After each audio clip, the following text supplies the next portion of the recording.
Committee, are there any bill introductions this morning? All right, seeing none. Committee, you should have received the minutes for the February 25th meeting through your email. Were there any changes to those minutes? All right, seeing none, I would entertain a motion to approve the minutes for the February 25th meeting. Representative Hoffman makes the motion. Is there a second? Second by Representative Prahl. All those in favor say aye. Aye. Opposed? All right, the minutes are approved. All right, committee, we're going to be starting on the first item on the agenda today is House Bill 2046, which is increasing the reimbursement rates for providers of home and community-based services under the Intellectual or Developmental Disability Waiver and making appropriations for such rates and providing for legislative review of the waiting list for such services. So right now, I will turn it over to the Office of the Supervisor of Statutes. And Scott Abbott, would you please give us a briefing on House Bill 2046? Thank you, Mr. Chairman. Happy to, and good morning, committee. House Bill 2046, as the chairman described, would provide an increase to provider reimbursement rates for home and community-based services provided under the Intellectual or Developmental Disability Waiver. The bill would appropriate approximately $12.4 million to the Kansas Department for Aging and Disability Services in fiscal year 2022 from the State General Fund, and would direct the agency to implement a 7% reimbursement rate increase for those providers. The bill would also appropriate approximately $11.4 million for fiscal year 2023 for an additional 6% rate increase and approximately $10 million for fiscal year 2024 for an additional 5% rate increase.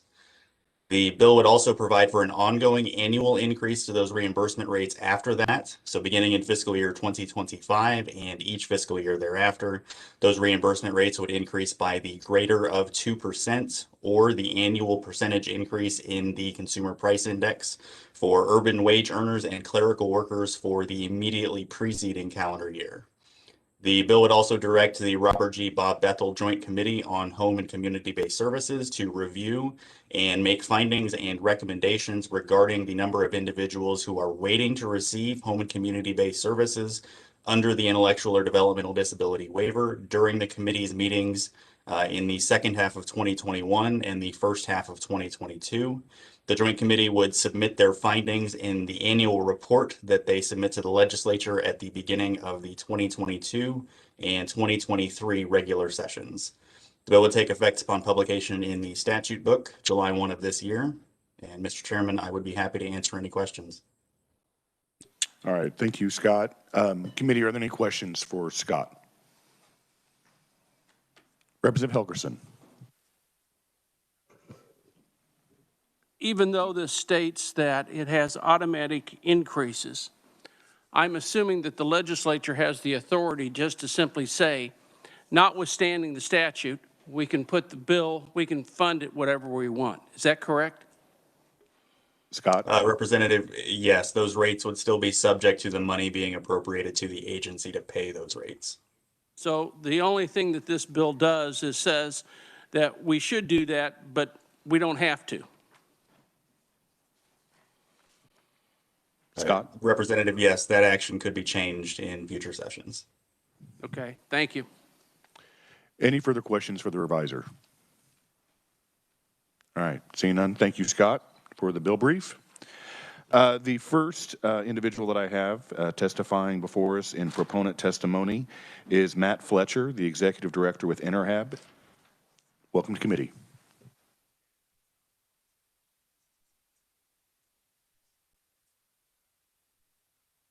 There it is.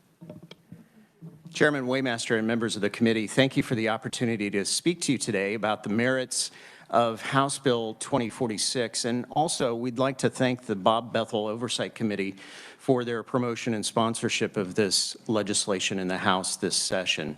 So why is House Bill 2046 necessary at this point in time?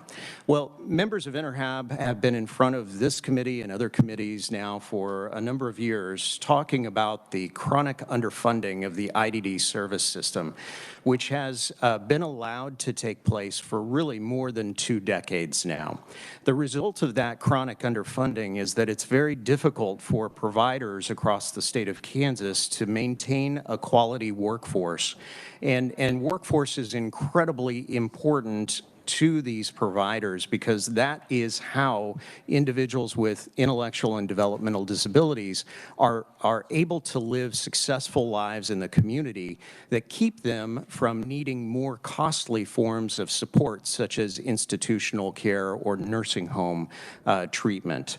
So workforce is the linchpin to maintaining quality community-based services across the state of Kansas. I've included a chart on page 1 of my testimony that shows, it attempts to illustrate this chronic underfunding that has taken place over the last 2+ decades, in which we have not even kept pace with just inflationary increases that have occurred over the past 20 years. Now, I want to stop and say thank you to the legislature. There have been attempts to increase rates to this provider community. We've had a few in the past few years, and those are greatly appreciated, but they have not helped providers be whole for the losses they've incurred over the last 2 decades. And so that is why the first piece of House Bill 2046 is so important. The 3 successive rate increases that are included in the bill, 7% in the next fiscal year, 6% and 5% in the following 2 fiscal years. We believe that those increases would help make providers whole for these 2 decades of underfunding. So let's talk a little bit about the actual impacts of underfunding. We surveyed our members, InterHab members, in 2020, right before the start of the COVID-19 pandemic. And the information they shared with us is really stunning. The turnover among our members was 46%. The national average for IDD service providers is 44%. Turnover was reported as high as 77% among some providers. And we've included data in my testimony on starting and average wages for direct support professionals. You can see what was reported last year. About $10.49 per hour was the average starting wage for direct support professionals. That's about $22,000 annually.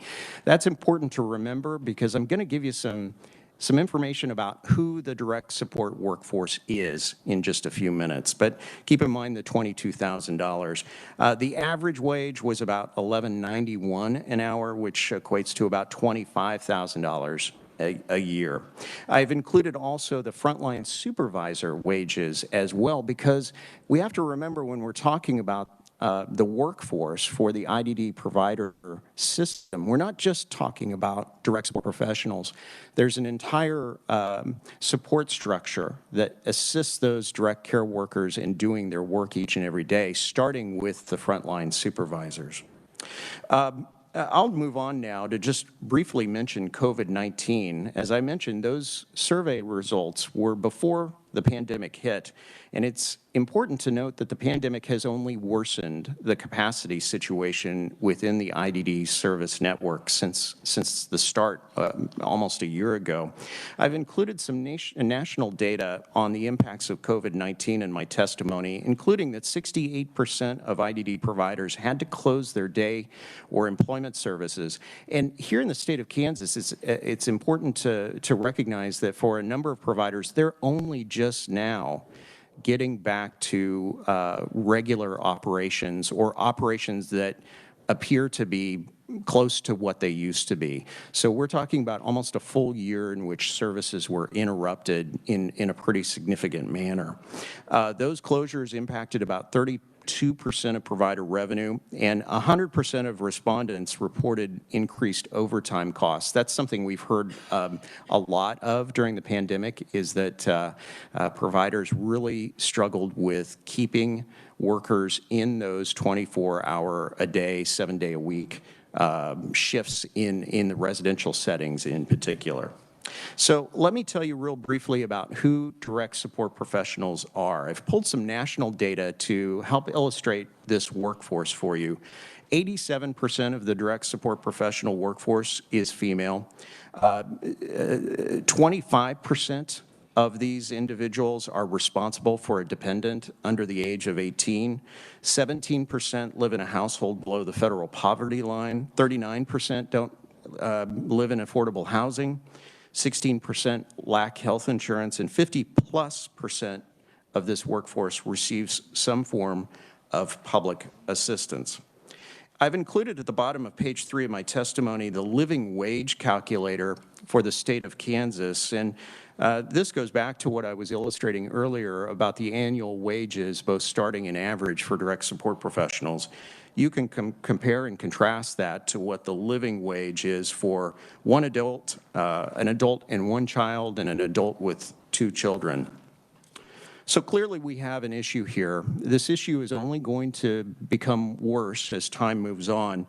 The demand for DSPs is expected to increase by 48% during this decade. 100% of providers have reported experiencing increased complexity of the persons they provide support to, and Nick Wood will tell you here in a few minutes about those increased needs of this population. And that's why House Bill 2046 is so important. Now, we appreciate the work that's been done in the budget process during this session. There are, in both chambers now, recommendations for increases, provider rate increases, both in the current fiscal year and in next fiscal year. And we believe that's an excellent step forward in the spirit of this bill, which, again, includes those 3 annual rate increases. Where I'd like to draw your attention currently, and I appreciate Representative Helgerson's questions in this regard, is the second piece of the bill. So we believe that if providers had just been adjusted for inflation over the last 20 years, that they would be in a much, much stronger position to recruit and retain a workforce. And so therefore, in the bill is some type of mechanism that would help us move forward with an annual adjustment process. Now, we're open. We're not experts on legislative process or how the mechanisms of such an increase would work. And so we welcome your thoughts and input in that portion of the bill, but I can't stress how important it is for us to move past this stage that we've been in for 2+ decades now, in which this system just simply has been allowed to fall into disrepair. And so I would encourage you to think about how we move forward in a way that's constructive to keep this system strong in the future. The final piece of House Bill 24 calls for an examination of the waiting list, which is now more than 4,400 adults and children, many of whom have waited 9+ years for services. There's also language in the House's budget recommendations at this point in time that calls for an interim committee that would study this issue. We wholeheartedly support those that language that's included in that proviso. And so, again, in the spirit of House Bill 2046, we feel that there is already some progress being made in that regard as well. With that, I'll close my comments, and I'd be happy to stand for any questions you might have this morning. All right, thank you for being here this morning, Matt. We do have some questions. Representative Estes. Thank you. You said that 100% of responding providers reported an increased overtime cost of $77,000 monthly. Do you have a total, or can you quantify the magnitude across the board and over the months of what that translates to these groups? So that's an excellent question. That data point comes from our national association, ANCOR, who did a study of providers across the country with a partner by the name of Avalier. I can research further how they came up with that data point. What I can tell you from what I've heard from Kansas providers is that they have struggled significantly with overtime costs. And I believe there are a number of providers who are slated to testify this morning, and they might be able to talk to you directly about the overtime burdens that their organizations have endured, particularly during the pandemic. It's also important to note that overtime is a significant problem even before the pandemic began for these providers, just because of the difficulties they have in recruiting these direct support professionals. Thank you, because I think a final quantifiable number is important, because you may need a big bandage and you may be grabbing a Band-Aid because you don't know you need a big bandage. Yes, thank you very much. Representative Helgerson. I'm going to go back a little bit. And you look back 25 years ago, before you were here, the state made commitments to close facilities and that we would shift the money into communities. And while part of that money has shifted, or all of that money has shifted, we have also seen a dramatic increase in the number of people that are demanding services. Yes. In your information, I didn't see that, and it would be helpful to talk about is the population just going through the roof? Is there just more, are we identifying more people that need the services? And are other states experiencing it? Because realistically, I don't think we can keep up with, states never demonstrated they can keep up with this kind of a financial plan. And as much as my heart goes out, and as much as I was a part of the commitment to keep the funding, I don't see a political will to do that. And I'm almost struggling with a different mousetrap about how do we provide services on a regular basis? If you can share anything, it would be helpful. Well, you're absolutely right, Representative. The population is an increasing population, and as I referenced in my testimony, not only are they increasing in number, the needs. So a number of the individuals who are supported in the community now have challenging needs that this system never anticipated when it was constructed in the 80s and 90s. And so we are working off of a reimbursement rate structure that was put in place in the early 90s for a population that is really is very different now. So that's a piece of the problem. The natural growth in the population is a piece of the problem.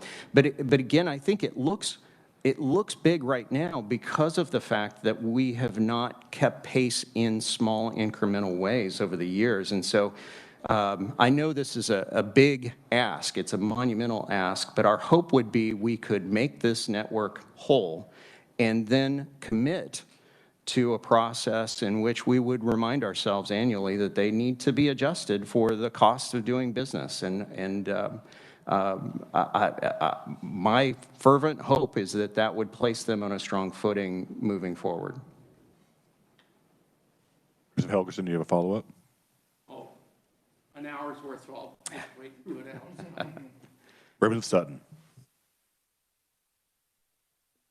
Thank you, Mr. Chair. I have Mr. Helgerson's follow-up. One part of the question there that I was looking for an answer for was, how does the growth in our population in Kansas compare to that of other states? It's an excellent question, and my associate director is incredibly more knowledgeable and intelligent than I, so I will punt a big portion of that question to him. But I can tell you these are universal challenges. This is not just a challenge for the state of Kansas, but across the country as well. And so a number of the things that we're dealing with here in our state are things that other states are dealing with as well. The one difference that I would point out is that, and this has been, I think, forgotten. Representative Helgerson might recall this, but at one point, Kansas was a national leader in the community supports for persons with IDD. We were far ahead of where other states were. And so for Kansas to now have slid back to a place at or below where other states are is really saying a lot about how far this system has been allowed to decompensate. Representative Sutton. Thank you, Mr. Chair. I just wanted to correct myself. I called him Mr., and I should have said Representative Helgerson. Any further questions for Matt? Representative Carpenter.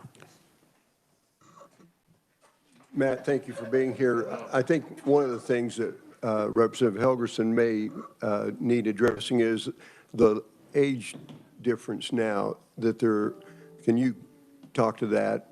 How much longer the folks are living? Yes, absolutely. So, Representative Carpenter, thank you for pointing that out. One of the great successes of the Community IDD Network, if you ever want or need an example of how successful this approach to providing supports for individuals with IDD is, look to the age range, which has grown significantly from the era of institutionalization in which the average age for someone with IDD was in the 40s or 50s.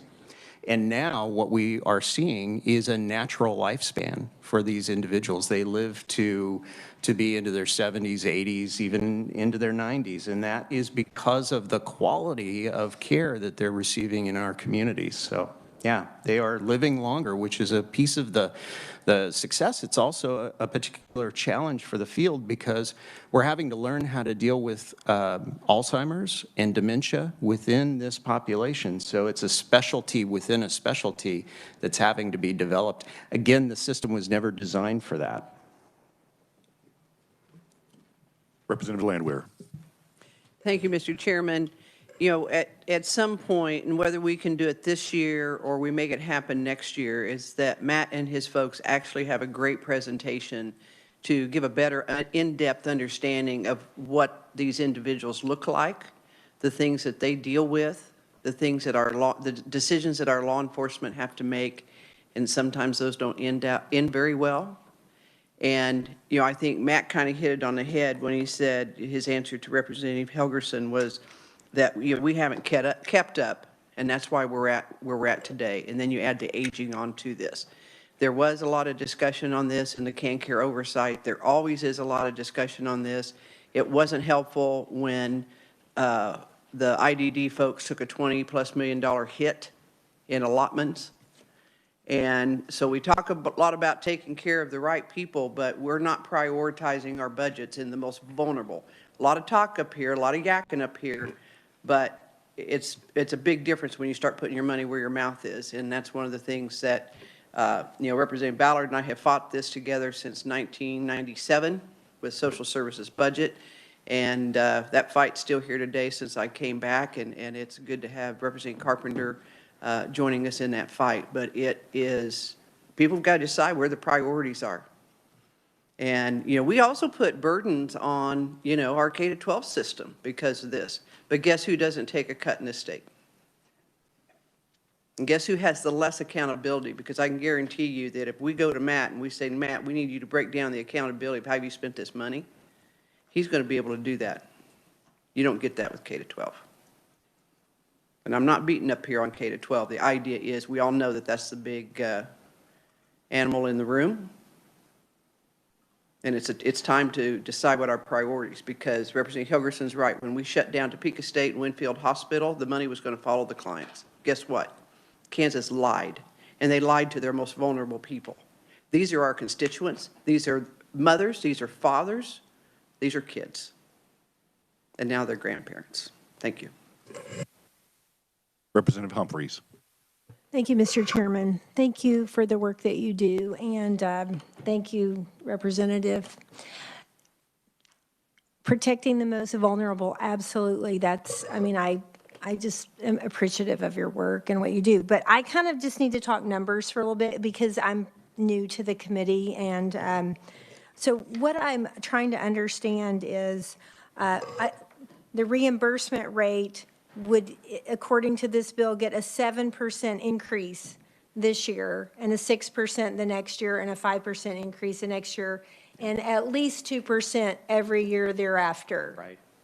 Mm-hmm. That's correct, Representative. Okay, and so what I don't understand, like, okay, so the first section, you know, the reimbursement rate's going to increase 2% or the consumer price index. What if it's a negative consumer price index? Well, I believe the bill says the greater of the two. So no matter what is happening, there's always going to be a 2% increase, according to this bill, forever and ever. That's the hope, quite frankly. And what has the history been? I mean, I think I heard you say it hadn't increased in years. Yes. So a little bit of the history. Sure. Yeah. My chart on page 1 shows that history of rate increases since 2000. We've had a few periods of activity where the legislature has really committed to doing increases for this network. One was recently in 2017, 2018. And then in 2019, there was a small increase that was provided as well. So we had recently some activity on this that is most welcome. And then last year, as has been referenced by Representative Landwehr, there was a 5% provider rate increase that was included in the budget, but swept as a part of the mid-year allotments to Right, I deal with the remember- pandemic. Yes, I remember that. Yeah. Okay, thank you. Just trying to get a grasp of what you're Sure. asking. Thank Sure. you. Thank you. Once again, Representative Helgerson. I apologize, but if we're going to get into the discussion, then let's get into the discussion. When the hospitals closed, the legislature made a commitment and followed through with that commitment for multi-years to put in money into the communities. But as is the pattern for the legislature is, after a few years, we don't have the same kind of interest, zing, or anything else. If they're 63 and 21 and 1, I can design a package that automatically fills that goal right there. And then it would take the legislature to step in every year and say, we're not going to do that. But that means that we have to come up with and be willing to say, we're going to put 63 votes and 21 votes in the governor and say that's the priority. Now, I haven't seen that, but I'd be happy to stand up and say right now, if there's 62 other people, we can design that. Let me also go back, since we're talking about it. Back in the 80s and 90s, we had hospital populations, but we also then had nursing homes. Nursing homes, I think they were, I don't know, nursing homes, and we referred to them as MRs because we had warehouse people that had these disabilities in them. And, you know, it was tragic to go look at those facilities, you know, and there were thousands of people in those in those local facilities that weren't state facilities, but they were basically warehoused. So there is a different populations that come in. We have to decide, this group and then the larger group, is this our priority? Or is tax cuts our priority? Or is, and Brendan, you and I, or Representative Landwehr, you and I will argue about what we can do and can't do about education. Well, I think we can still design and say this is a priority, and we'll argue about education, but we're going to do this, and then future legislators can decide whether or not they want to, how they want to deal with it. But if there's a willingness, I can change your bill, and we can mandate that this will happen, if that's what the goal of this committee is. Representative Carpenter. Thank you, Mr. Chair. To Representative's questions about this budget, Matt, could you tell us how much the percentage is of your salaries or your budget is salaries? So on average, among our providers, it's 80+% of their budget goes to their workforce. That's what they do. Thank you. Representative Wolfmore. Thank you, Mr. Chair. I just wanted to, since Representative Helgerson sort of brought it up, long-term care, as your consumers are living longer lives, but then eventually probably have health concerns, or what is your intersection with the long-term care community, or how is that working for you? Are there needs there? I would say we have needs everywhere we have challenging populations. So there are 3 challenging populations, and Nick in his testimony goes into more detail, but we have an aging community that has complex needs. We have a physical health care community that has complex needs. And then we have individuals who also have behavioral health issues that have very complex needs as well. And in each of those cases, the intersections, I would say, are fairly complicated. And when it comes to aging, our network has had to design their own services from the ground up to a large extent.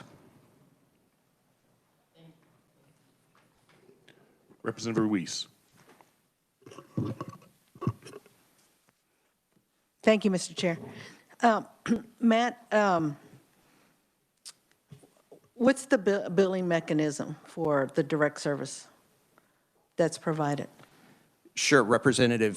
The primary artery for funding for the IDD system is the HCBS IDD waiver, which is a federal-state partnership. It used to be able to reliably say it was a 60-40 match, but that has changed over the last year or so. But the federal government puts in money, and then the state matches that. And that's really primarily how these services are funded.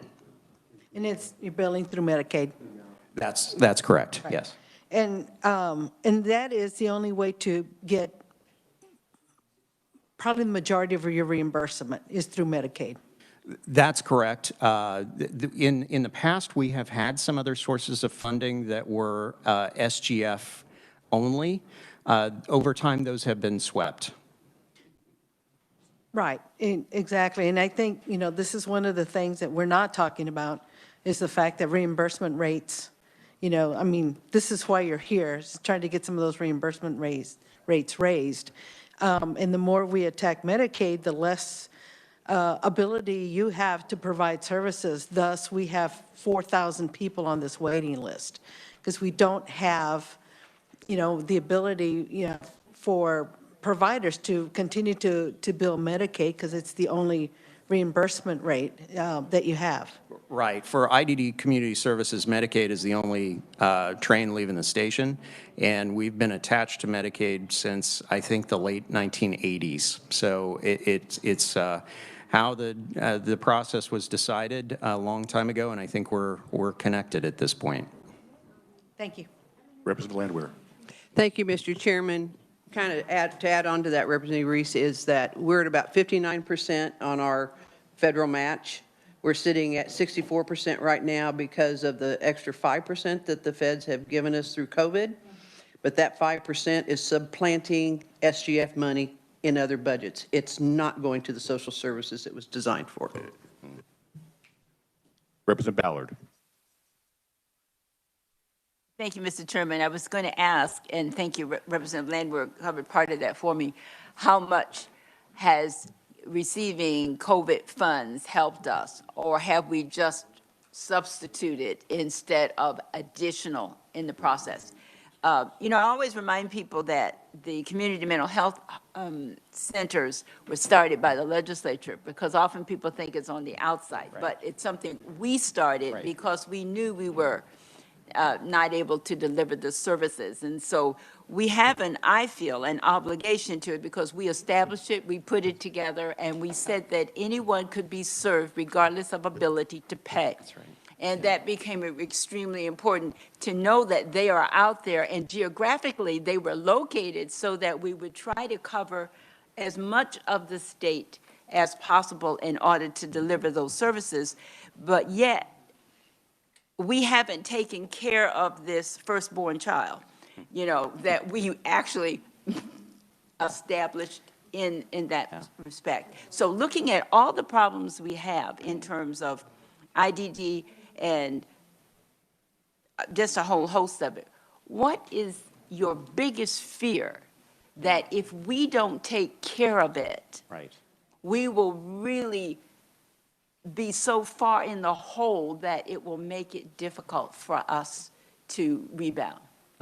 Thank you, Representative. Let me address the historical piece, and then I'll answer your question with what keeps me up at night. First off, your recollection of the history of the system is spot on. Beginning in the 70s, the legislature understood at that point in time that we weren't going to continue building institutions. They were costly. They were as Representative Helgerson pointed out, places where people were being warehoused, and it simply wasn't where the state wanted to put its dollars. So beginning in the 70s, through granting, funds began to flow out from the legislature to local communities, and it's really an excellent example of a state-local partnership that has grown over the last several decades to provide vital, needed services in the community. So thank you for reminding me of that. But the cliff that we are staring down, as I referenced earlier, is the direct support professional workforce crisis. So the IDD provider network, they're not the only entities that are vying for these types of workers. Other human service networks need direct care workers as well. Aging, mental health, nursing homes, you name it, hospitals, they all need these direct care workers.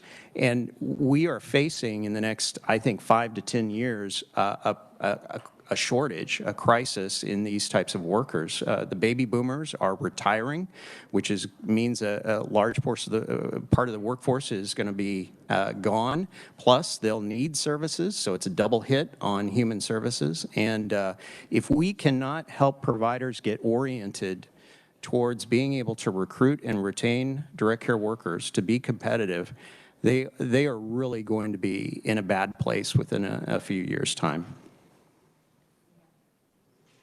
May. Just briefly, one of the things that Representative Landwehr were discussing was how much of what we do is labor. Because so much what we do is direct care, Yes. being able to do all of that. So a lot of times when you see it as labor, people don't quite see how it all connects. But if you don't have the direct care or people doing this, then we can't get the job done. Am I correct? That's absolutely correct. There is no other, when I talk about provider capacity, I'm talking about workforce, because in the IDD system, nothing happens unless there is a direct care worker or a case manager or a nurse who is there to assist the individual and support them in whatever their goal is in the community: education, residential, day services, you name it, going to the doctor, filling out their bills for the month. That's where the rubber meets the road. Yeah. Thank you, Mr. Chairman. Let's go ahead and move on to the next conferee. He's with Interhab as well, and you've That's referenced correct. him We'll a be couple brief. times. Yes. So the next conferee is the Assistant Director of Interhab, and that is Nick Wood. Welcome to committee.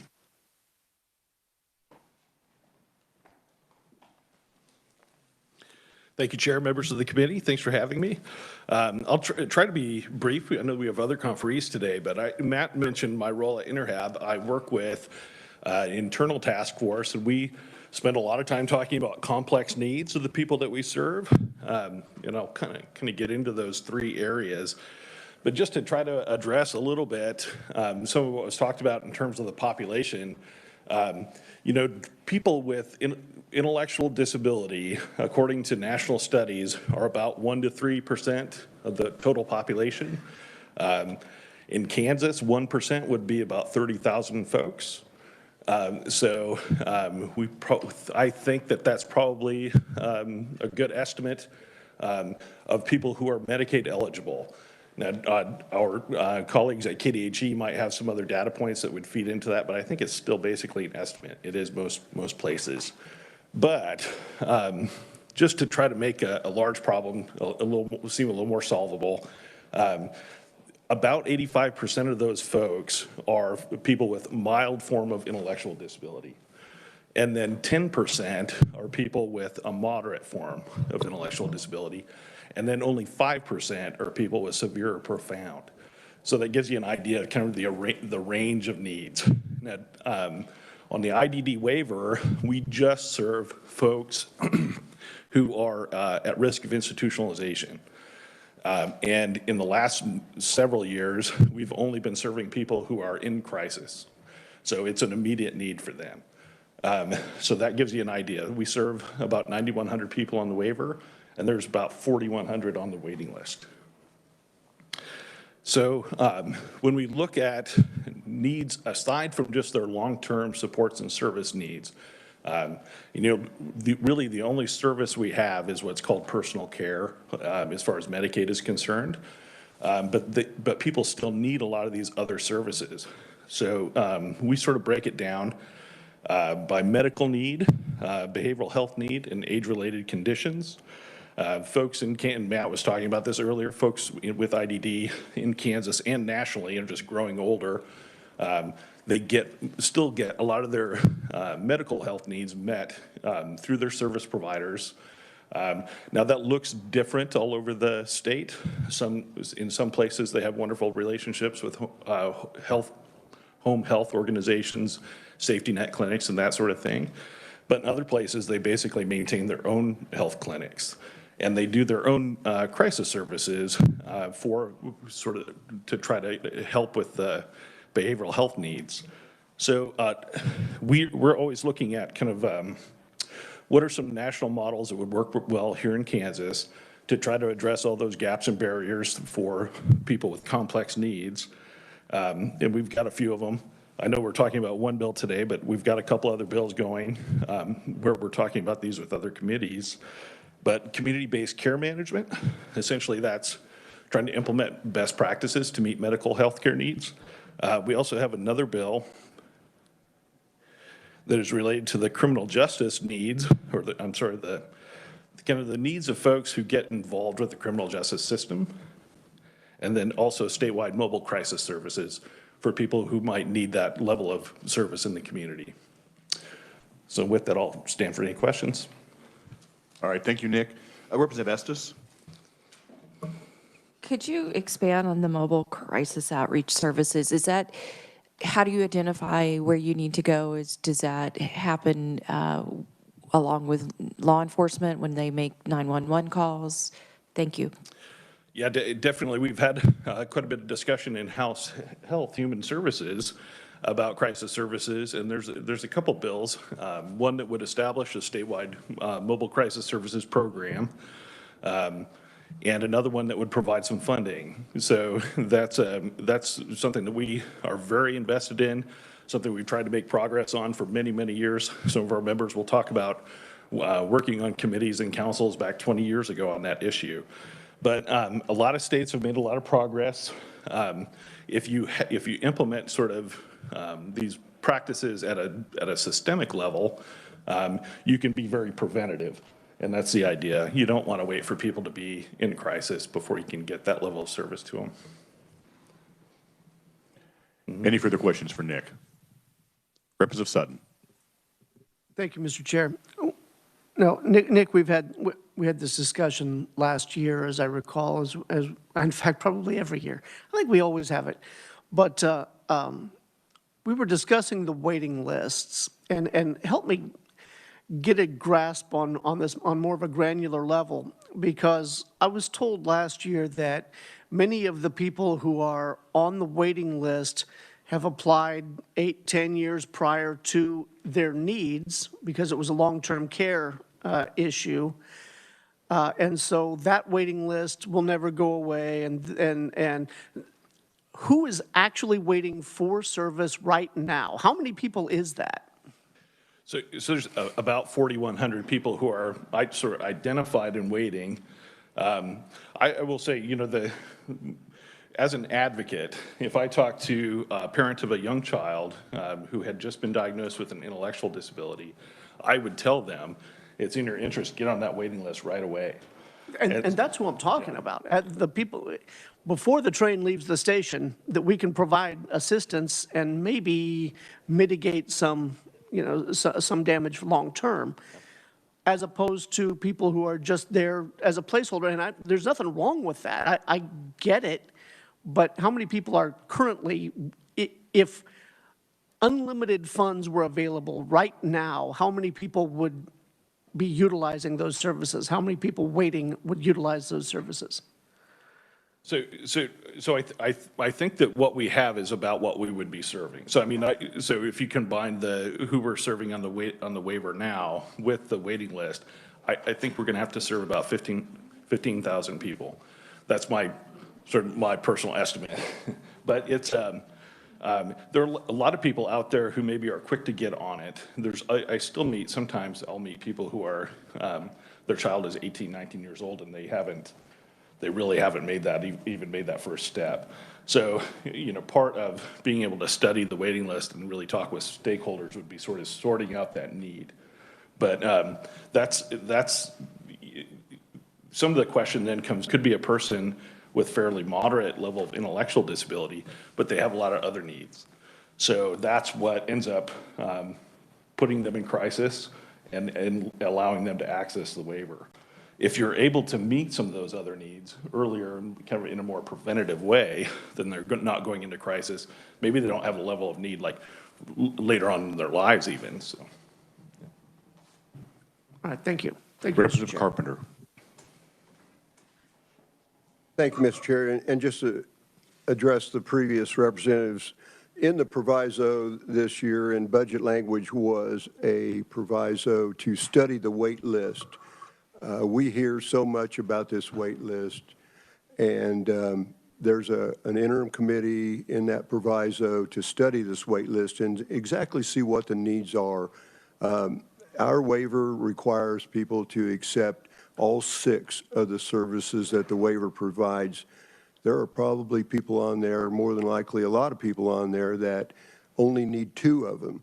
And some states have been very successful in having waivers, different waivers for 2 services or 3 services, not all 6 of them. So we have to wait to put that person on that waiver list until we can afford or they can accept all 6 services. So it's very complicated, and this interim study, I think, will give us a huge look at how this waiver works and how many people are on there. And, you know, we had this conversation last year, and the one thing that I'll say, too, in that process is 63% of those people on the waiver are Medicaid eligible. So they're already receiving Medicaid services. So, but I think after this interim study, we will know a lot more about who's on the wait list and why they're on there, if they are a placeholder or if they really need the services and are eligible for them. So I don't mean to steal your thunder there, Nick, but thank you. And just to, I guess, further address that, we were just asked to speak about this in Senate Public Health and Welfare not too long ago. We're happy to promote some models that states have been using for a long time that would do that. Generally speaking, there's more than one waiver. At least one waiver would be comprehensive and would provide that residential kind of 24/7 care, and another waiver that wouldn't. So that's, we want to be invested in the stakeholder process and kind of look at those models with everyone. But they're out there. States have been using them for a long time. There's, even with these models that have been there for a long time, there's sort of a right and wrong way to do it.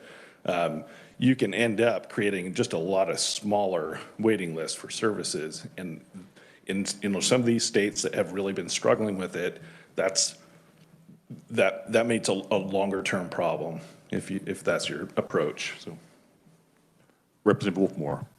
Thank you, Mr. Chair. And you may have sort of answered this in the course of the last couple comments, but I know you separated your consumers into mild, moderate, and profound, and you said that, I think, but clarify, you serve the ones who are at risk of institutionalization. Would that be just the profound, or could that come down into the moderate? Maybe help me understand that a little more. Yeah, so intellectual disability, just to be brief, is a person with an assessed IQ under 70. It's the IDD waiver, so it's we serve people with who just have a developmental disability as well. But most people who are at risk of institutionalization have those self-direction issues that come with having an IQ under 70. So most people who we actually serve on the waiver are people with a little bit higher needs. So someone with a mild form of intellectual disability might have kind of a history of trauma, or a complex medical need, or some physical healthcare needs where they had trouble getting out of bed, or just being able to walk and get around, that would put them at risk and would get them on the waiver. So yeah, it's a combination of needs. Representative Kincannon. Thank you, Mr. Chair. Thanks for being here today. You and I have talked about this before. We would all love to just wipe out the waiting list, just like Representative Sutton said. So can you share with us what would happen if we just had the money today to put into this and could wipe out the waiting list, and how this bill would impact that? Yeah, I think just, not being able to assess needs better than we do today would create some problems right away.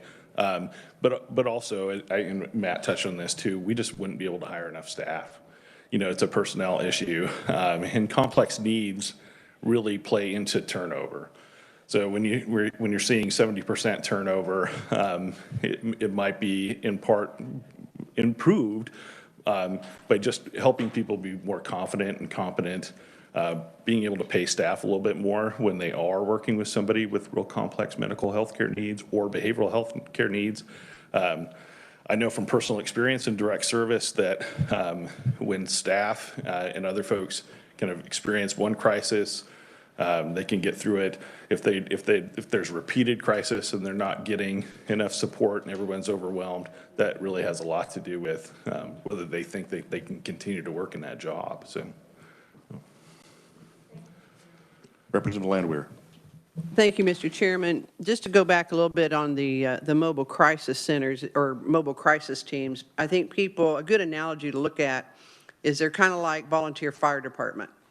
You have these individuals that have a job during the day and they work, but when a crisis call comes in, they drop their job and they head out on that call. So that's kind of the way it works. So it's not like you're setting up, it's not like your EMTs that are sitting out there and waiting for these calls to come in. It's not that type of a situation. I know there's been concern with that in the 988 suicide prevention hotline number and the 50-cent fee that's been put in that bill being requested to help pay for some of these services and get IDD crisis teams out there, as well as behavioral health crisis teams out there, provide some services to these individuals, because we're not even providing services, in time of crisis at all. And we had an individual I heard last night in Sedgwick County. Actually, it was a child spent 3 days sitting in the ER waiting room because they didn't have a place to place that child dealing with mental health services. Pretty pathetic, and that's Kansas. and just to respond to that too, that these models have really picked up in popularity across the country in the last 10 years or so, because they're effective and because they're probably because they're cost effective. They don't really come with a big price tag. They do utilize the capacity that's out there, but they're models that coordinate training and coordinate the care for folks and just in a better way than we do it right today. So. All right. Thank you, Nick. I'm not seeing any other questions. Thank you. Thank you for being here. Committee, we're going to move on to the next proponent testimony, and that is going to be virtual, and that is Tom Kyle, the Executive Director of ResCare South Central. Tom?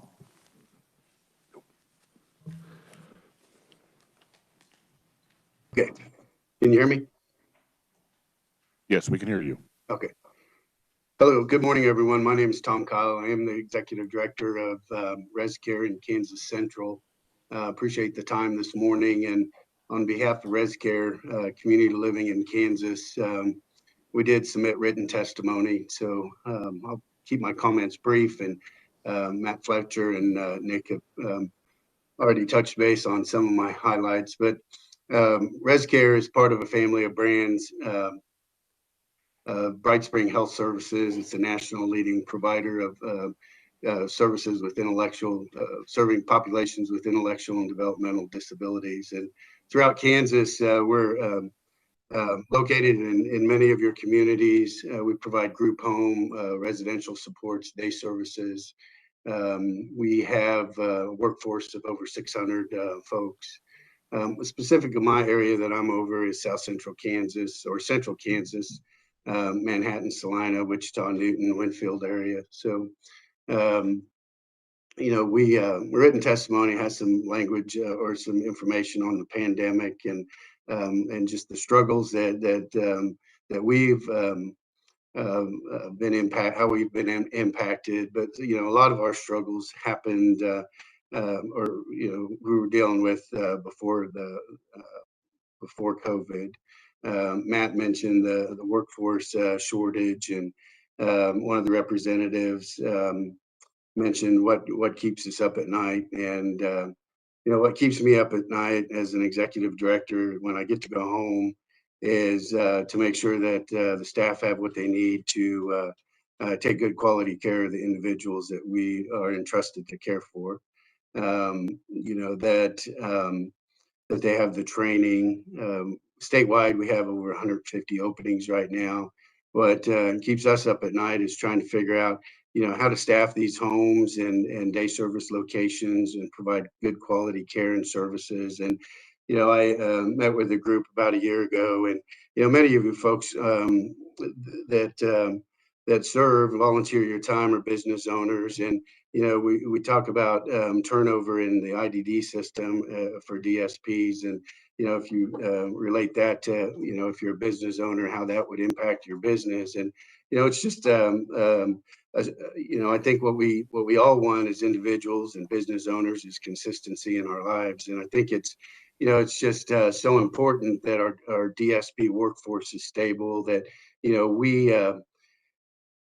figure out how to, pay them for the services that they provide. And, a question was asked about overtime. And the month of February, I exceeded my budget by over $48,000 in overtime expenses. And, that was because of the vacancies that we have. And it's harder to attract people to sign up for this type of work. And Matt mentioned that we compete with, nursing homes and, other entities that are all searching for the same people to fill positions. And so, we certainly do support this bill. Would ask you also to support House Bill 2046. And with that, I'd stand for any questions. All right, thank you, Tom. Committee, any questions for Tom? All right, not seeing any. Thank you again for being here. All right, thank you. The next conferee that I have is Jerry Michaud, the President and CEO of Developmental Services Northwest Kansas, also known as DSNWK. Jerry? Good morning, everyone. Are you able to hear me? Yes, we can hear you. Okay. Well, good morning, Chairman Waymaster and members of the committee. Thank you for the time to spend with you this morning. I know there's a number of things that were called out in my written testimony. I believe that you all have. Many of those items have been touched on already by the previous conferees. I will tell you that I'm the president and CEO for Developmental Services in Northwest Kansas. We serve the 18 Northwest Kansas counties, serving about 550 people. We have about 320 employees across that region. And, this challenge with workforce that has been mentioned is a real challenge. If you just take one perspective and look at unemployment rates in Northwest Kansas, I believe we're averaging about 2.25%. It ranges from 1.7 to 3.5, depending on which county you look at. And so the access to the workforce is a challenge. I think one could arguably say that there are a number of factors in terms of being able to recruit and retain a workforce, but wages is one of those. We have certainly appreciated the actions of the legislature over these last couple of years to help chip away at the gap, if you will, with the rates. I think it's been helpful, but we still have a good distance to go. I've spoken with direct support staff who have said, "I want to stay. I wish I could stay and work for you, but I can't make the ends meet." And that's a challenge. That's one of those things that keeps me awake at night. I've been in this world for almost 30 years, and in this position as CEO for the last 16. This challenge that we come today, carrying this message today is not a new message. It's been the same message year after year, which is, when I saw this particular bill, it's a stepped approach to making a dent, and one that I believe that will have the positive benefit over the next years. And we as an organization and as a system, we do not set the rates for our system. We have to do our very best to try to manage within those rates. We've tried, but being able to have a competitive wage in a typical business model, you have to adjust your price from time to time. Nobody likes to push that too far or too fast, because that has implications. But we have no ability except to work through the legislative process, which is why we're here today. Workforce is an issue that's compounded by open positions. We have 36 open positions at the end of January. Turnover rates, ours is about 44%. And that labor force and ability to attract staff is paramount. This decision point for this committee and others within the legislative process is really the course correction that we've needed for a long time. And I believe it's a practical stepped approach. We could talk a long time about the waiting list and how our system right now, I believe folks are waiting for 9 years. I just looked at a situation just yesterday that we're evaluating of a neighbor who is tending to the needs of an individual that is in crisis. And that's the portal into our service system today because of this waiting list challenge that needs to be studied. That's part of this bill. And there's other things that we could certainly talk about, but I'll pause there if there would be any questions. Thank you, Jerry. Committee, are there any questions for Jerry? Not seeing any. Thank you again for being here today. Thank you. The next conferee that I have as a proponent is Rachel Green, the Director of Operations for COF Training Services. Rachel. Hello. Thank you, Chair and committee members, for the time to present today. As stated, I'm the Director of Operations at COF Training Services. I do want to address real quick the question on the waiting list. In my experience as the Director of Operations, this waiting list is primarily made up of people who are in crisis and or in need of services.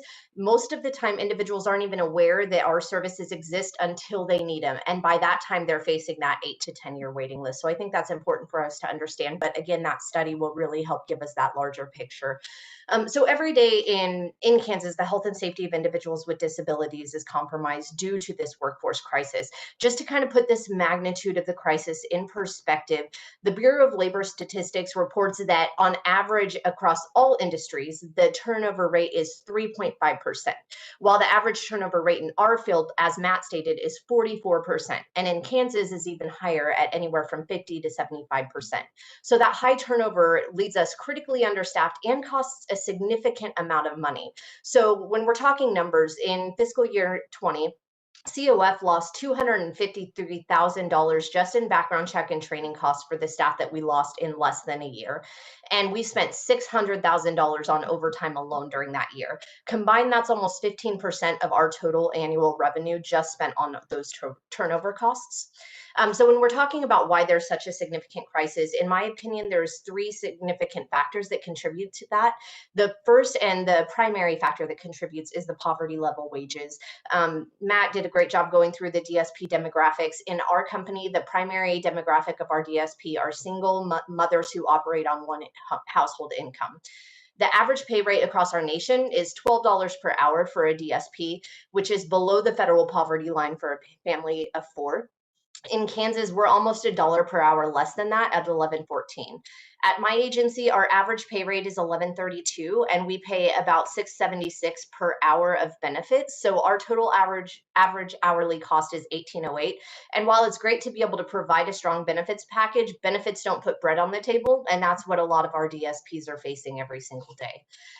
We've been working diligently to increase our DSP wages for years because we know how important it is, and we've worked hard to get to them to where they are now with very little rate increases, but unfortunately, we still can't compete with many entry-level positions, and we've come to face the same reality that we can't continue to increase wages without a substantial increase in our organizational income, or our organization will become insolvent, and that will leave 300 plus individuals without services. When you run a local Indeed job search in our area, the first job that pops up is Walmart, starting at $20 per hour with no GED required and no prior experience. That's followed by a litany of other job positions like McDonald's, Arby's, and other fast food industries that hire at $13 an hour, which is still more than we can pay. Jerry talked about the unemployment rate. So the average in Kansas is 3.5%. And having most of the eligible workforce working is fantastic, but then that leaves less people for us to compete for. So with such low unemployment rates, people aren't competing for jobs anymore. Jobs are competing for people. And just on pay rate alone, we can't compete. Then you combine other challenges that this field faces, and it's next to impossible to recruit and retain quality employees. So speaking to some of those challenges, the second contributing factor is the complex role of a direct support professional. These individuals are the epitome of jack of all trades position. They're expected to master an array of complex interpersonal skills like crisis management, communication, including nonverbal communication, problem solving, etc. At the same time, they're expected to perform tasks expected of multiple different professions combined, including but not limited to teacher, chauffeur, therapist, dietitian, chef, maid, financial advisor. The list goes on and on. These individuals are also required to, at any point, be able to stop what they're doing and intervene in a life or death situation, such as crisis behavior management, working directly with COVID positive individuals, and performing CPR, all while making less than a livable wage. Nick spoke really well to the complex needs of the individuals we serve, but I want to touch on this just briefly so you understand the operational financial implications on providers.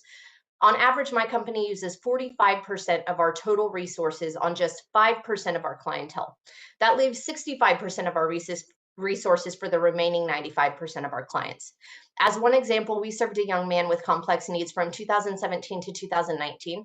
This young man was 6'3", 350 plus pounds, and experienced significant behavioral and mental health challenges, mostly related to his diagnosis of borderline personality disorder. At minimum, he required 24/7 one-on-one, but many times required up to 5 DSP and multiple director level staff to engage to keep him safe and those around him safe. This one individual's funding provided about $33,500 a year, but the cost to COF to serve him in 1 year was $608,500. The cost to serve one person was $575,000 more than the waiver funding covered. Additionally, while we served this individual, we had 8 employees leave that directly referenced the challenge and safety risk of serving him as the reason they were leaving our company or the field entirely. So how do we address this crisis? This is complicated and, as previously stated, a nationwide crisis. It took years for it to get to this point, and it's going to take time and investment to fix. But we can start addressing this crisis through this regular rate and incentive program. A regular rate increase that at minimum accounts for inflation will allow us to gradually increase our wages to hopefully at least be able to keep up with fast food industries. We've also been asked how we can make sure the money goes towards staff wages.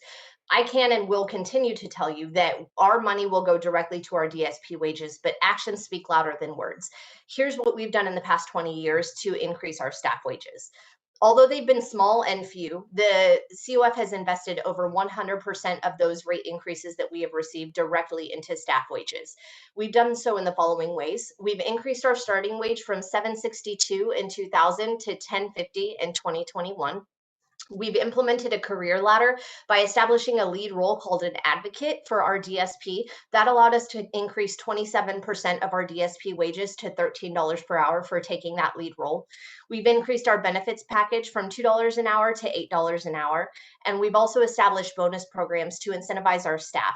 The first bonus program is an attendance incentive where our staff have the opportunity to earn an additional 62 cents per hour just for showing up for their shift or finding coverage when they can't.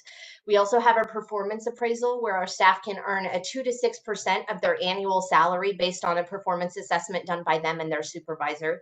And we also established a referral bonus where our staff have the opportunity to earn $250 per employee that they refer as long as they stay with us for at least 6 months. We know at COF that our direct care workforce is the foundation of our company, and we're dedicated to continuing to invest in them. Any further rate increase will continue to be invested directly into that foundation. I've also heard, what will 7% get us? One of the representatives mentioned we might be asking for a Band-Aid when we need a bandage, and that's absolutely correct. 7% will get us about $455,000 increase in potential funding in my organization, which equates to a 75-cent pay increase for all of our staff. While that's not anywhere near what we want to be and where our base rate should be, it's still a step in the right direction. And that's all we're asking for today, for you guys to help us take this step in the right direction. I appreciate your consideration and will now stand for questions. All right, thank you, Rachel. Committee, any questions for Rachel? Not seeing any. Thank you again for being here. And we also have another individual from COF Training Services, and that's Christine Cook, the Direct Sports Specialist. Christine?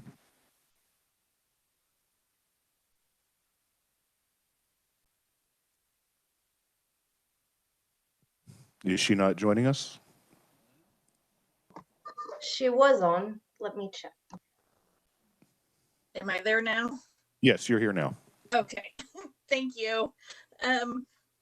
My name is Christine Cook, and I have worked as a direct support professional for 6 years. As a DSP, I have provided individual intellectual developmental disabilities to empower them to live as an independent and possible in our communities. As a DSP, I support many people who don't have families, and in years I have been at COF, I have developed such a strong and trusting relationship with the individuals that they truly need and miss. Being able to work with the same individuals for years has allowed me to get to know them. I know what upsets them and what makes them happy, and when they are struggling. I know how to make it better even when they can't tell me what they need. These individuals display daily challenges, behaviors such as physical aggression, verbal aggressions, elopement, theft, sexual inappropriateness, inability to communicate verbally, and etc. My ability to form a report and get to know these individuals was to help them be successful. After going to a different field and have even had opportunities presented, but I love what I do and I want to be able to continue to make a difference. It has taken personal sacrifices in order to be able to continue to work as a DSP. Financial struggles of a DSP.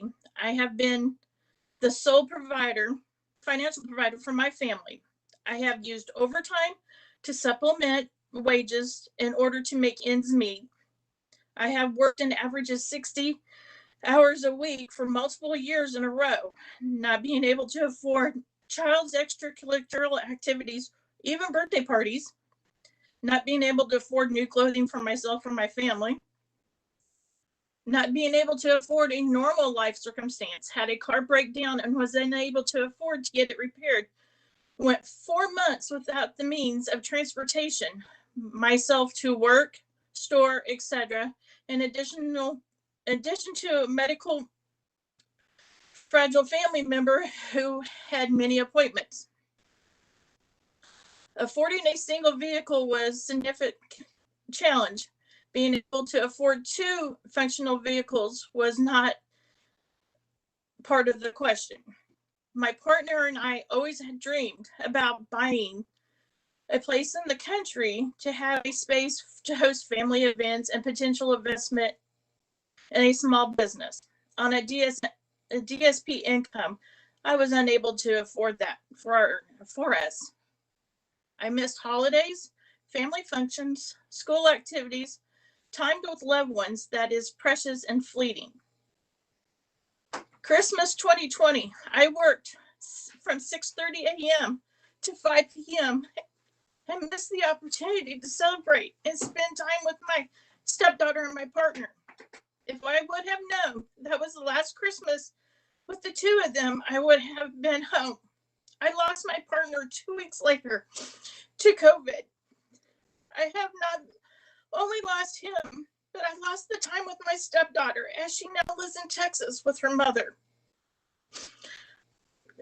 This loss has been incredible, hard, but my coworkers and my support have helped support me through it. I have learned so much as a DSP. This job has made me stronger in so many ways, and I want to be able to continue to grow in this field. Thank you for considering investing in the field alongside of me by passing the HB 2046. I will stand for questions at the appropriate time. Thank you, Christine. Committee, any questions for Christine? Representative Wolfmore. Thank you, Mr. Chair. I don't have any questions. I'd just like to thank you for taking the time and telling your story, and thank you most especially for what you do for the IDD population. Thank you.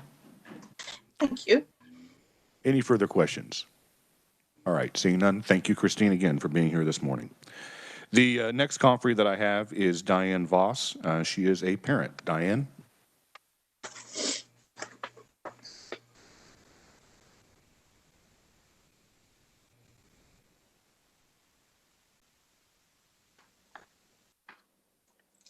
Good morning. Morning. Can you hear? Is my video on? We can hear you. Yes, now we can see you as well. Okay, thank you. Good morning. Thanks to everyone for allowing me to speak. I am a parent. My name's Diane Voss. My son's name is Sean Voss. He is 27 years old. He struggles with autism and is basically classified as nonverbal. He now lives in a group home in Hays, Kansas. He relies on trained staff who understands his limited communication. Direct support staff is needed on a daily basis to help perform regular tasks such as eating, bathing, going out in public. He just needs that extra help.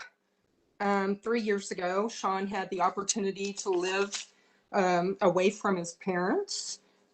We moved him to Hays, where he lives in a group home along with 5 other males they all have disabilities. Due to his limited communication, Sean struggles to make his wants and needs known. Need a seasoned staff that kind of understands his communication style, and normally he's a happy camper, but if he can't make his wishes known, that's when he has some struggles that start. Last year has been more of a struggle than the other prior years because of the restrictions that were placed on the group homes due to COVID. The limitations were placed there for the individual's safety, but COVID placed a huge burden on both individuals and the staff. The individuals were restricted to their homes. Outings were reduced to almost none. Staff members were exposed to COVID and illnesses in the public, and these people came into the group homes. This made the individuals in the group homes at risk for becoming sick, as well as the staff. When the individuals in the homes did get sick, it was staff who needed to take care of them. It was a very concerning, risky situation for both. As parents, we all know that we're not always going to be there to help our loved ones. Our hope is for Sean to have a happy and safe home surrounded by quality staff that are knowledgeable in his needs. We want him to be part of the community and have a wonderful life. I think he deserves that, as well as all the other individuals that live in the homes. I did have an opportunity to ask a few staff members, as we've had quite a turnover in staff ever since that Sean has been in the group home. And I had the opportunity to visit with them. I asked them, what's up? What's going on? And several of them would say, we don't have enough money to pay our bills. A few of them had 2 jobs. I even had one individual that had 3 jobs that he was trying to juggle. Said, we love our jobs, but we can't make ends meet. As a parent, You want quality staff taking care of your loved ones. This is what life's all about. We as people need to try to make other people's lives better who can't make them better themselves. And I think that's what we have a situation here. COVID-19 was pretty risky for both staff and individuals. So many members put their lives at risk to take care of other people, and they wanted to do that. They felt obligated to do that. I feel more funding is needed to keep trained staff in your homes, helping these individuals achieve their better life. This bill that you have before you is a common sense approach. It has a solution. This bill helps meet the needs of the people that are in the group homes, as well as the ones that are on the waiting service. I believe that there are there are over 4,000 people waiting, and this bill addresses those as well. I do appreciate your kind attention. I hope you consider this bill and support it. Thank you so much for your time. Have a good day. All right, thank you, Ms. Voss. Are there any questions for Diane? Seeing none, thank you again for being here this morning. The final individual that I have that's going to be testifying virtually as a proponent is Brenda Klotz, and she's a parent as well. Brenda? Hopefully you can hear me now. Can you hear? We can hear you. All right, good. I have my testimony there. I'm just going to zip through it fairly rapidly. Ryan's 46 years old now. When he was born, he was a regular kid. But when he got to be 5, he got sick for no reason, and he went into a coma for 2 weeks. When he woke up, he had mental retardation. He had seizures that weren't controlled and still aren't to this day. And he's perceptually impaired, which means he doesn't recognize anything by sight. It's really handy when you're wrapping Christmas presents because he can't see them. He also has expressive aphasia, which means he can't think of the words to communicate what he's thinking of. So over the past 40 years, he's also been diagnosed by being bipolar and having an aggressive behavior if he feels threatened. He can walk, but he uses a wheelchair because his seizures just occur with no warning, and they can be really dangerous. And over the course of the years, he's had a broken nose, ribs, leg, teeth, and right now he's just recovering from having a broken arm. He can't do most of the things that you and I can do. He can't cook, drive, get a job, get married, or have kids. Can't even take his own medicine, get dressed, or take a shower on his own. And he requires 24-hour supervision. He's been a recipient of Kansas caretaker services now for over 20 years. And over the course of these 20 years, I've seen the pay for caretakers decline. And the quality of the caretakers has gone down in addition to that. He's had caretakers who've decided to take the job just because they kind of thought it was going to be like babysitting. But once they see the amount of work that's required of them, they soon realize they're not going to be paid enough, and they leave to go work at Walmart or McDonald's. I think Rachel alluded to that. The continual turnover of staff is really hard for Ryan. Since he can't recognize people by sight, it takes him a long time to learn a new staff's voice, and even longer to begin to trust them. And Ryan, like so many special needs people, and even we as regular adults, we crave consistency in our life. And there isn't any consistency when you have new staff showing up every few months, and they bring along different ways of doing things. So Ryan gets frustrated, and his way of coping with these frustrations is to call me. My record is 37 phone calls in one day. The continual turnover of staff not only impacts Ryan, but it also impacts all the other clients in Ryan's group home, because when you bring in new staff, the dynamics change, and it's just really hard for Ryan and all the other clients, and it's hard for the new staff members because they don't know how things are done. In addition, the inability to attract, retrain, and keep our people, our caretakers, means that the existing caretakers have to work longer hours or get called in on their days off. And over the course of the years that I've lived, even here where we live now, I've seen good caretakers just get burned out and quit because too much is being asked of them. Clients then are left with less trained staff to help them because there aren't enough workers, and not having enough staff on duty, folks, could really be considered a case for negligence, with, of course, the potential for lawsuits.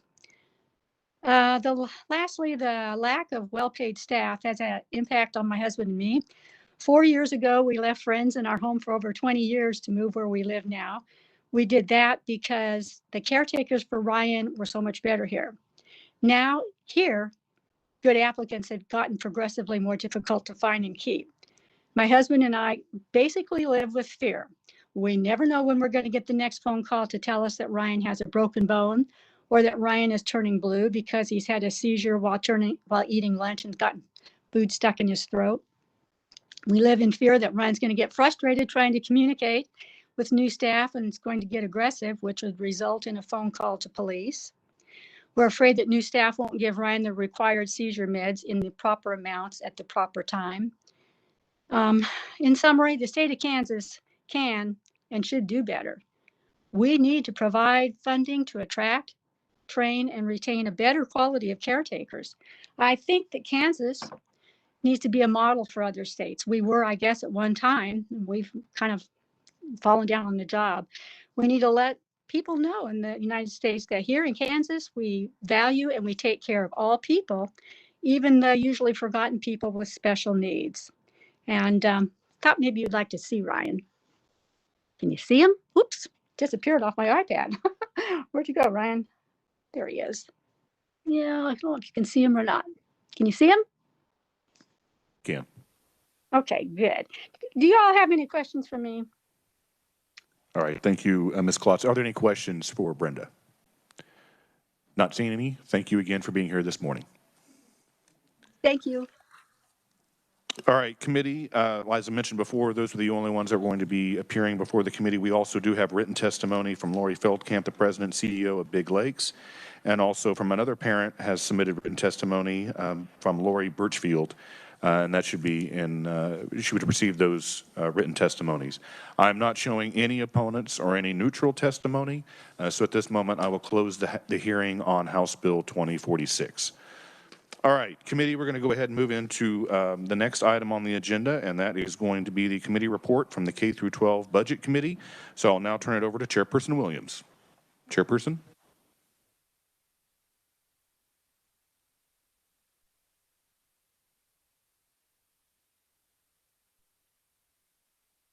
Thank you, Mr. Chairman. And I was told that I only have 5 minutes, so I'm going to go really fast. No.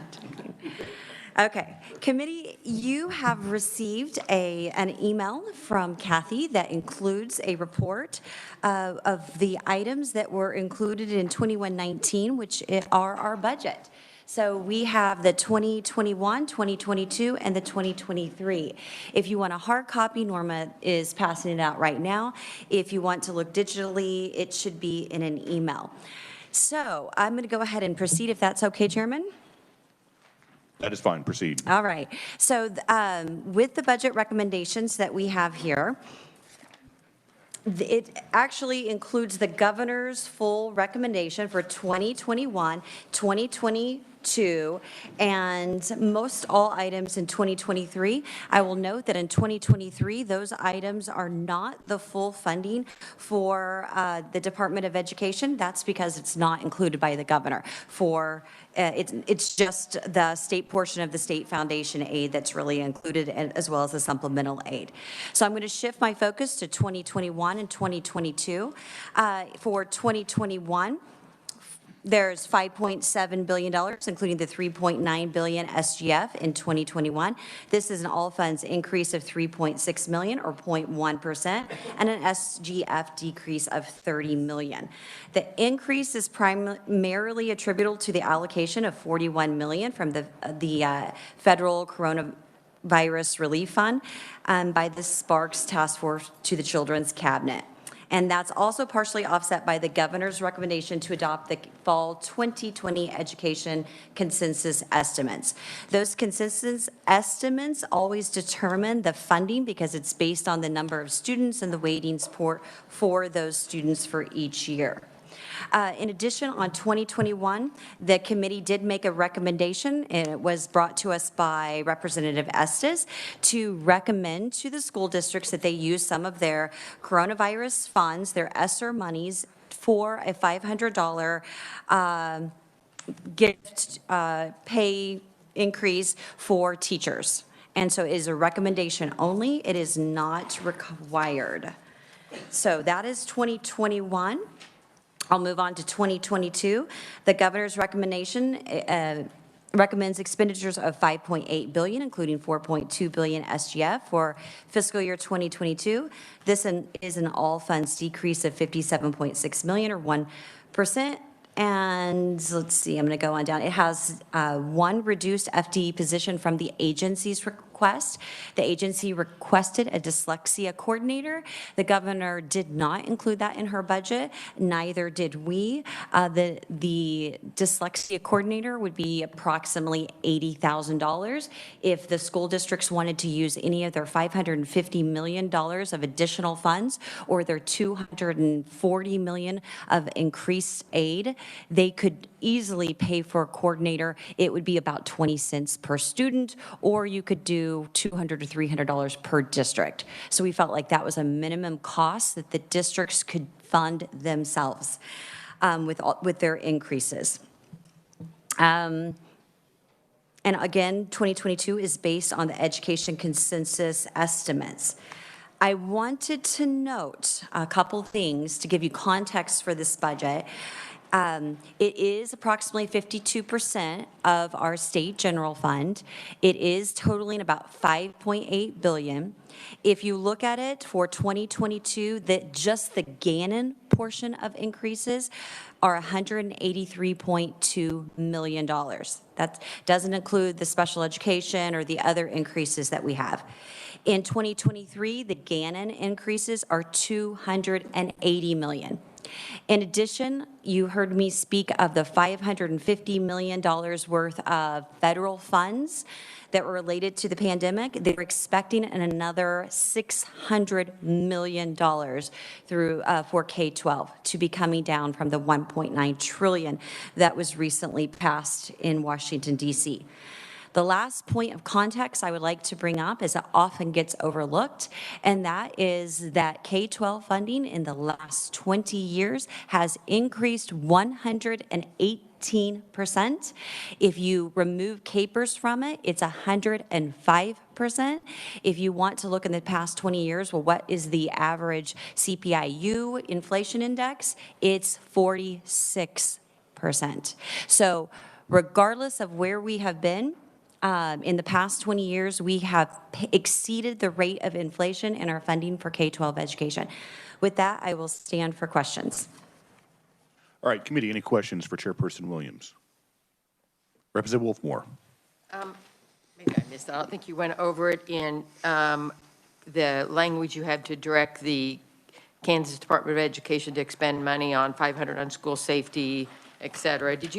You might have mentioned that and I missed it. I did not. I failed to mention that, and that is correct. If you look on page 2, the very last page, it does outline that, and there are 3 items that are included. These are not increases. These are directions that we are directing the Board of Education to use some of their ESSER monies to fund $5 million that was cut from the governor for safe and secure schools, and then $3.9 million that was also cut from the governor for mental health intervention team pilot, and $100,000 that we added for community in schools.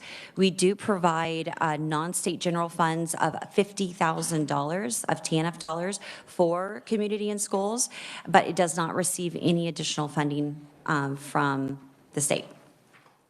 Representative Wolfmore. Thank you very much. Just to preface my comments, I don't have any problem with any three of these. I particularly am a fan of the mental health pilot program. I think that's been very successful, and I'd like to see that continue. So I have no problem with any of these three. The issue I have probably, though, is the way those ESSER funds work, 90% goes directly to the schools. So they don't even get it in a lump sum. They draw down as they need it. So we don't even touch it. It goes directly to the schools. The other 10% is ks.gov has allocated that already, and they've allocated it to School for the Blind because they didn't get their portion. They've allocated it to special ed, and then also they took a portion. So some school districts didn't get as much money because of Title I, and so they wanted to elevate all the school districts because they know everyone's touched by coronavirus, to give them a little extra money. So that's really allocated. So I don't know that we can do what you're doing here, and maybe it should be an SGF to make sure it's paid for, would be my only comment on this. Well, I do appreciate that, and our committee is aware of that. We did discuss that. We do have the profile that shows all of the different amounts for every district, and you're correct, they do have to draw that down. We directed the Department of Education to find those monies in any pot of money they found, or it could be from, it likely would not be from the original CARES dollars, which were about $76 million, but there is leeway if they wanted to. They could take a portion, reduce the portion that was available to each district. They could do it by Title I. They could base it on the use of the programs. They could do it any way that they wanted. They could also use it from the 10%, and that's completely up to them. If they want to maintain where they are putting those dollars for special education and those others, they could do so. They can also draw these funds from the $600 million that's coming our way. So we knew that that money was going to be available. And for us, it makes great sense because the pandemic really impacted kids' mental health, that we use those dollars and we stipulate that those dollars be directed for those uses. I don't, just to follow up, I don't think they could, of the things you mentioned, I don't think they can take it from the dollars that are already going to the districts. Like I said, those go straight there. We can't touch those dollars. I don't think that's correct. So I think that those dollars are still under the jurisdiction of the Department of Education. It's not as if you're taking those dollars and you're putting it somewhere separate. Those dollars are actually going into the schools. So for example, if you had a grant for Safe and Secures and your grant was $15,000, then you wouldn't probably have to match that, but those dollars are going directly to the school. They are just being disseminated and approved by the Department of Education. So if the school district chose to, and they could meet one of the 15 qualifications, which I know that task force has been put together to help them, guide them to make sure they don't violate any kind of federal law. If the school district chose and said, we want to spend money on the mental health pilot, for example, and that fits into one of the 15, I get that. But this bill seems that it's requiring that they do that, and I don't think we have the authority on that 90% to require them to do anything, because once again, it doesn't touch us, it goes to them. So I think that it's just going to be up to the committee and eventually the our House members to decide what they believe on that. We have discussed this with the Department of Education. We have asked these questions to Craig Neuenswander. They do fit the 15 items that they would need to use it for. So we believe that it would qualify and it does work, and we know there is precedent for it. We know Governor Sebelius did the same thing. She actually supplanted money. We know that our current governor has supplanted money in higher education. And so what this is doing is just directing, think of it this way, it's $10 million out of $1.1 billion.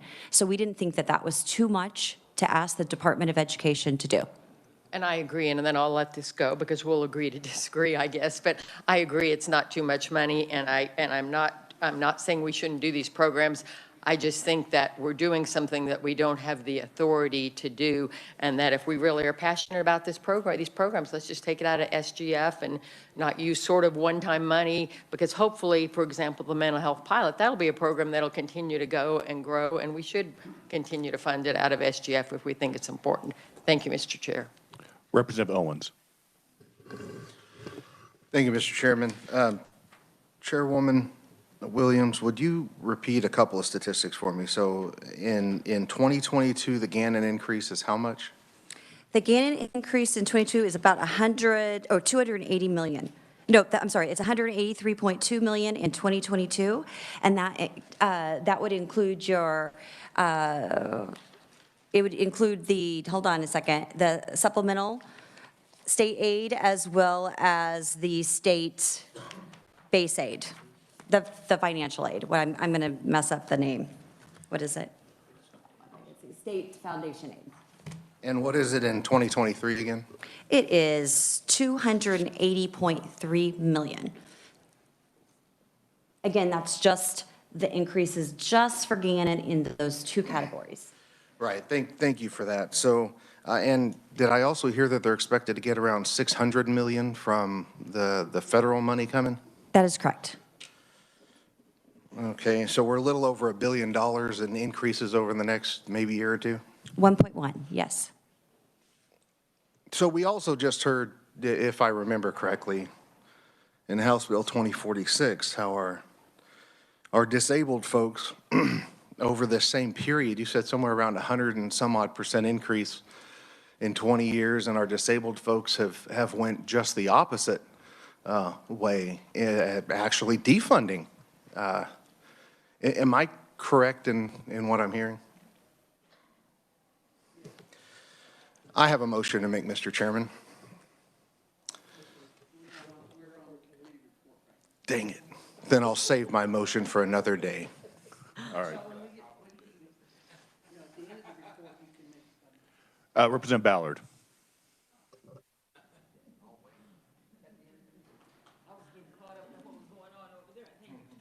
I have a question, and I heard it, I was just reading. I heard something about TANF money. Yes. And you know how I am about TANF money. So would you explain to me, what did you mean about the TANF money, and what are we using it for? Sure. There is $50,000, and I will double check with Norma, but that is money that is used for community and schools, and I believed that it is based on income and that it's TANF, but let me double check.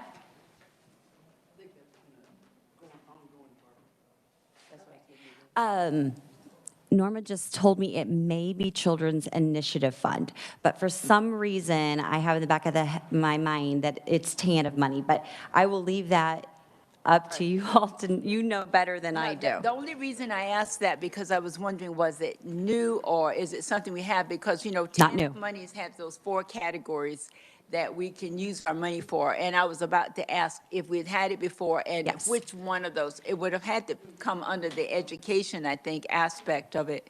But I just hadn't heard TANF before. Right. It is part of the governor's recommendation. It's not a new line item. It's something that's been done for several years. I don't know when it started. I do know it's been decreased over time. So now we're down to 50,000 annually, and committee members, we had a report on this. If somebody remembers, they may be able to answer that. But it has been a reduction over the years. I think at one time it may have even been 300,000. But it's not state general fund dollars that provide for it. It is outside dollars that provide for that. And I'll kind of flip through and look while you're talking. That's fine. I just hadn't heard TANF before, and I was simply thinking, I know there's something in there that has Children's Initiative out of that fund, but when you said TANF, that's why I wondered, was it new? That's all. Okay, that's good. Thank you. You can move on. If they find out what that is, that's. I just know for sure it's other state funds. Other state funds. Gotcha. Okay, thank you. Thank you, Mr. Chairman. Representative Helgerson. Let me go to the first question. Why is this not in the form of a committee report? It's not in the form of the committee report because the committee determined to put this money into substitute House Bill 2119 and include policy. That's why it's not in a committee report. I'm sorry, I still don't understand. We deal with committee reports, and which follows a certain format, which would list all of the different funds at the top of the page. And I'm guessing I'm still a little confused about that.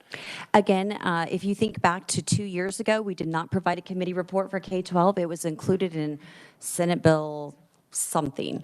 And so we treated it entirely different. It was conferenced differently.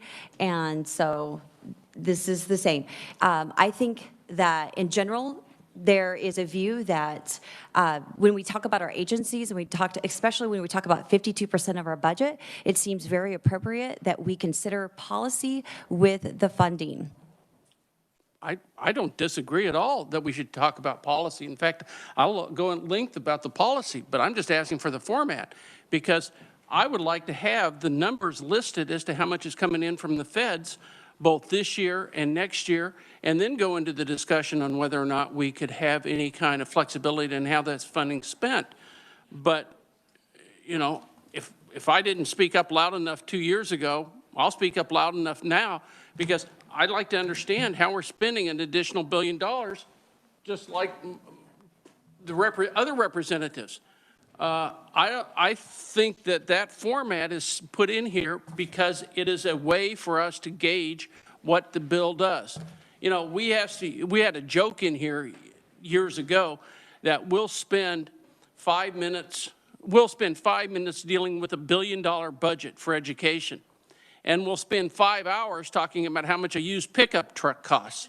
Our priorities are all wrong. Our priorities should be this bill and how it's spent, how all the dollars are spent, even the dollars that supposedly are passed through, because I don't know if they are passed through, but at least to have that discussion. So I'm still going, Mr. Chairman, is there a reason why we don't have it in the format that we supposed to normally have? The chairperson stated the reason why there's not a budget recommendation like the normal budgets, because the funding for K through 12 education is in House substitute for House Bill 2119. So it's completely aside from any other budget that has come through, because the Budget Committee had inserted the funding, as she mentioned, with the policy in 2119. I just wanted to have the conversation of what the funding is. I don't want to talk about House Bill 2119. I just wanted her to brief the committee on what they had decided as far as a funding aspect. I don't want to get into policy. I just want to talk about the funding aspect. Because as she mentioned, it's 52% of the state budget. And she is correct. A couple years ago when we redid the school finance formula, it was not a budget recommendation to this committee as well. That was a separate bill that was negotiated in conference later with the Senate. And there was not a budget recommendation at that point either.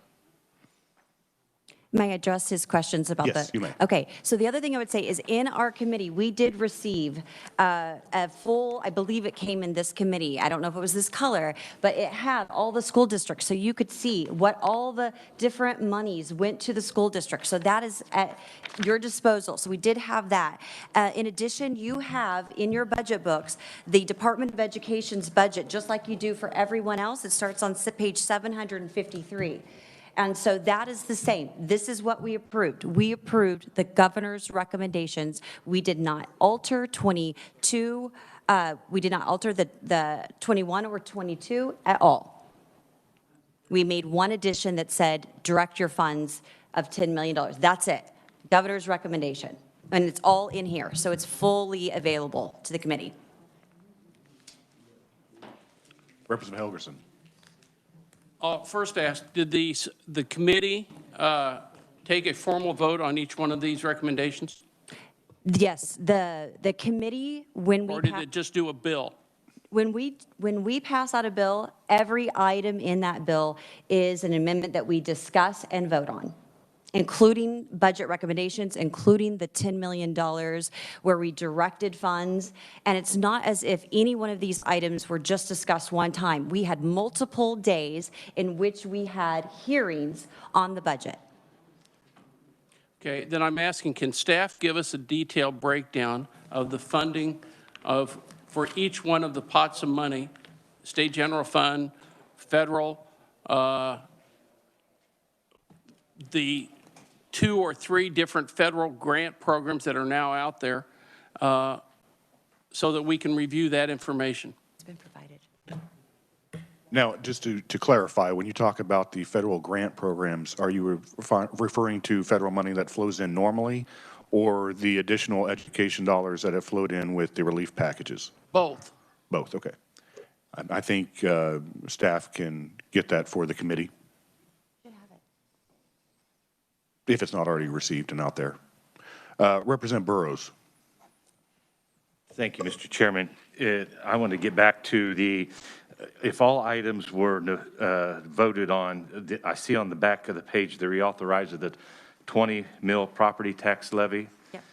The $20,000 of appraised value on residential property, was that item discussed at all? Yes, it was in a motion, and so it was part of the governor's recommendation. It was included, and so we included it as well. It was also requested in an item from the Department of Education. So they presented it to us. So there's multiple formats in which this was available to us. Was there any discussion proposed about raising that to possibly 40,000 because of the increased value of property? The 20,000 is a minor amount today. Property tax relief is an issue in all of our communities. I know it would have an effect on some of the funding, but that discussion has occurred over the last handful of years, and I was just curious if there was discussion about raising that amount. We did not discuss raising the amount or the fiscal impact of raising that amount. We just took the governor's recommendation. Thank you. Representative Kincannon. Thank you, Mr. Chairman. My question might be for you, but so I'm just wondering procedurally, if we have amendments to the recommendations, then will those be taken, and then how does that impact the bill? Well, the funding source, we have two funding sources. One is in the governor's recommendation as far as our budget. The other is in House Bill 2119. So depending on what happens and when the discussion on the House floor with 2119, I would probably say if there are amendments to be made to the Department of Education, we do that when we work the budget itself. Okay. Okay. Thank you. And then I have one more question on a different subject. So you're talking about the governor's recommendation. I'm obviously not on education and don't follow that closely, but it was my understanding that that the high-risk weighting was removed from. So actually, the high density at-risk weighting it remains whole in 2022. We actually did a proviso last year, and so it remained for 21, it remained for 22. The difference is that she did include it in 2023. We did not, because we're not addressing that right now. But if you also note from the 2023 items, it does not include from the governor. It's a consensus caseload. So it does not include all of the education funding. So we put that off just like we would a list of other items. So 2023 is not exactly the. We just didn't include everything because it's not necessary this time. Thank you, Mr. Chairman. Okay, committee, we're going to have to recess right now because we have 2 minutes until we need to get to the floor. I know we do have other questions. I know Representative Carpenter and Representative Helgerson. So depending on how long the floor debate goes on the House floor today, just stay tuned and I will make an announcement of when we could possibly reconvene. So until that moment, we are in recess.